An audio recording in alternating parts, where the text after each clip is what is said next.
حضرت ابو موسیٰ اشعری، آپ کا نام عبداللہ، کنیت ابو موسیٰ، والد کا نام قیس اور والدہ کا نام طیبہ تھا۔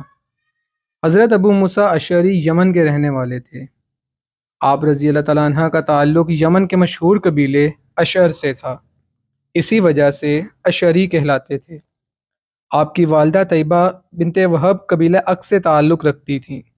وہ اپنے صاحبزادے کی ہدایت سے ایمان لائیں اور مدینہ پہنچ کر وفات پائی۔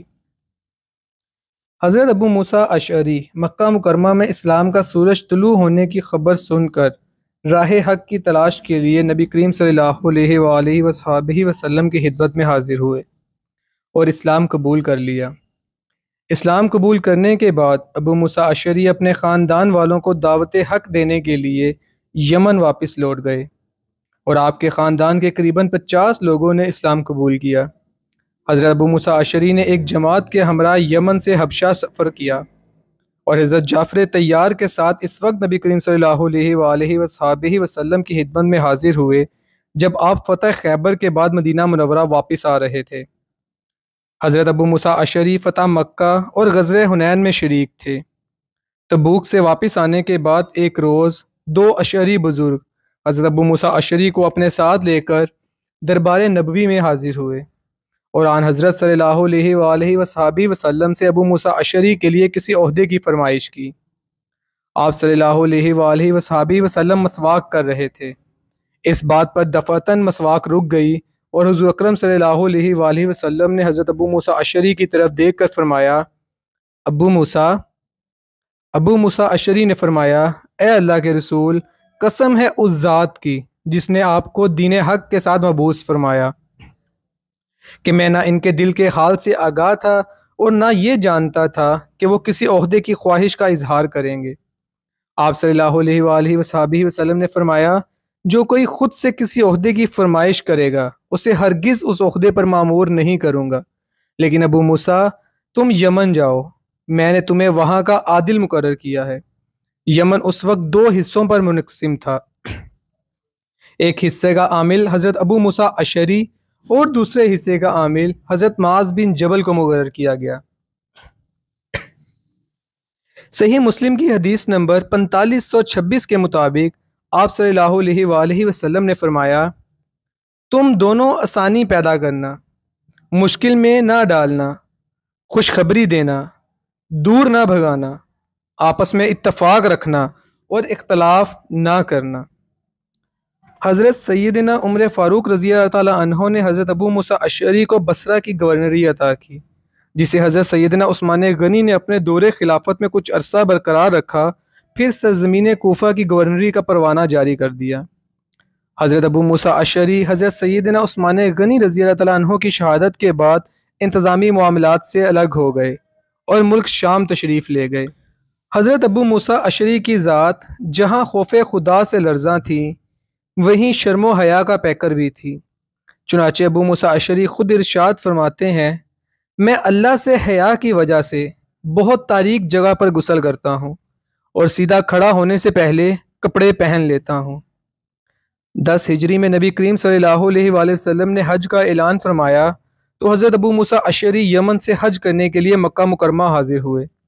نبی اکرم صلی اللہ علیہ وآلہ وسلم نے پوچھا، ابو موسیٰ کیا تم حج کے ارادے سے آئے ہو؟ عرض کی، جی یا رسول اللہ۔ نبی اکرم صلی اللہ علیہ وآلہ وسلم نے فرمایا، نیت کیا تھی؟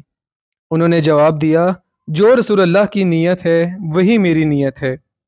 اللہ کے رسول صلی اللہ علیہ وآلہ وسلم نے فرمایا، قربانی ساتھ لائے ہو؟ فرمایا، نہیں۔ تو اللہ کے رسول صلی اللہ علیہ وآلہ وسلم نے فرمایا، تم طواف اور سعی کر کے احرام کھول دو۔ حضرت ابو موسیٰ اشعری ان محسوس صحابہ کرام میں سے تھے جن کو بارگاہ رسالت میں خاص شرف پذیرائی حاصل تھا، اس لیے وہ نبوت کے چشمہ فیض سے پوری طرح سیراب تھے۔ وہ ان 6 آدمیوں میں سے ایک تھے جن کو خود عہد رسالت میں مسائل کے جواب اور فتویٰ دینے کی اجازت تھی۔ اسود تابعی کا بیان ہے کہ میں نے کوفہ میں حضرت علی رضی اللہ تعالیٰ عنہ اور حضرت ابو موسیٰ اشعری کے علاوہ کسی کو صاحب علم نہیں دیکھا۔ حضرت علی رضی اللہ تعالیٰ عنہ فرماتے تھے کہ ابو موسیٰ سراپا علم کے رنگ میں رنگے ہوئے ہیں۔ علم کی اشاعت اور اس سے دوسروں کو فائدہ پہنچانے کی وہ پوری کوشش کرتے تھے۔ ان کا اصول یہ تھا کہ جو کچھ کسی کو معلوم ہو اس سے دوسروں کو فائدہ پہنچانا۔ اس کا فرض ہے۔ ایک مرتبہ خطبہ میں لوگوں کو خطاب کرتے ہوئے فرمایا، جس شخص کو خدا علم دے اس کو چاہیے کہ اپنے دوسرے بھائیوں کو بھی اس کا علم دے، اسی کے ساتھ جو اس کو معلوم نہ ہو اس سے متعلق ہرگز ایک لفظ بھی وہ اپنی زبان سے نہ نکالے۔ مستدرک کی جلد 4 صفحہ 586 کی حدیث نمبر 6020 میں درج ہے کہ ایک مرتبہ آپ صلی اللہ علیہ وآلہ وصحبہ وسلم حضرت سیدنا عائشہ صدیقہ رضی اللہ تعالیٰ عنہ کے ساتھ ایک گھر کے پاس سے گزرے تو کوئی شخص بڑی خوش الحانی اور دل سوزی کے ساتھ قرآن مجید کی تلاوت کر رہا تھا۔ دونوں مقدس ہستیوں نے کچھ دیر ٹھہر کر تلاوت قرآن کو سنا اور پھر اپنے قدم بڑھا دیے۔ اگلے دن جب وہی صحابی بارگاہ رسالت میں حاضر ہوئے تو حضور اکرم صلی اللہ علیہ وآلہ وسلم نے ارشاد فرمایا، گزشتہ رات میں تمہارے گھر کے پاس سے گزرا، میرے ساتھ عائشہ بھی تھیں، اس وقت تم اپنے گھر میں قرآن مجید کی تلاوت کر رہے تھے، ہم دونوں نے تمہاری قرأت سننے کے لیے ٹھہر گئے۔ صحابی رسول عرض گزار ہوئے، یا رسول اللہ، اگر مجھے آپ کی موجودگی کا علم ہوتا تو میں اور بھی زیادہ اچھی آواز میں تلاوت کرتا۔ قرآن مجید کے ساتھ ساتھ ان کو حدیث کے علم سے بھی وافر حصہ ملا تھا۔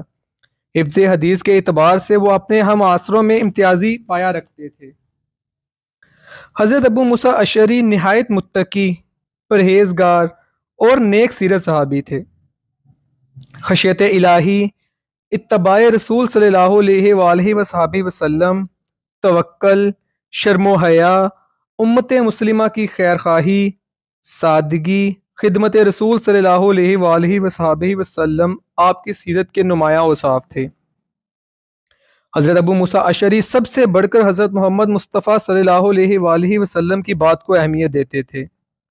صحیح مسلم کے صفحہ نمبر 915 کی حدیث نمبر 5631 میں درج ہے کہ ایک روز حضرت ابو موسیٰ اشعری حضرت سیدنا عمر فاروق سے ملاقات کے لیے آئے اور دروازہ کھٹکھٹایا، مگر حضرت عمر فاروق کسی کام میں مشغول تھے۔ آپ نے 3 مرتبہ اندر آنے کی اجازت طلب کی لیکن کوئی جواب نہ آیا تو ملے بغیر چلے گئے۔ بعد میں حضرت عمر فاروق نے دریافت فرمایا تو عرض گزار ہوئے کہ میں نے رسول خدا سے یہ فرمان سنا ہے کہ 3 مرتبہ اجازت طلب کرو، اگر اجازت مل جائے تو ٹھیک ورنہ واپس لوٹ جاؤ۔ بالآخر ایک قول کے مطابق سن 44 ہجری ماہ ذی الحج الحرام میں علم و عمل اور تقوی پرہیزگاری کا یہ آفتاب اپنی زندگی کی کرنوں کو سمیٹے ہوئے دنیا والوں کی نظر سے اوجھل ہو گیا۔ ہمیں چاہیے کہ ان کی سیرت و کردار کے مختلف پہلوؤں سے رہنمائی لیتے ہوئے اللہ تعالیٰ اور اس کے رسول صلی اللہ علیہ وآلہ وسلم کی اطاعت کریں تاکہ ہم دنیا و آخرت میں سرخرو ہو سکیں۔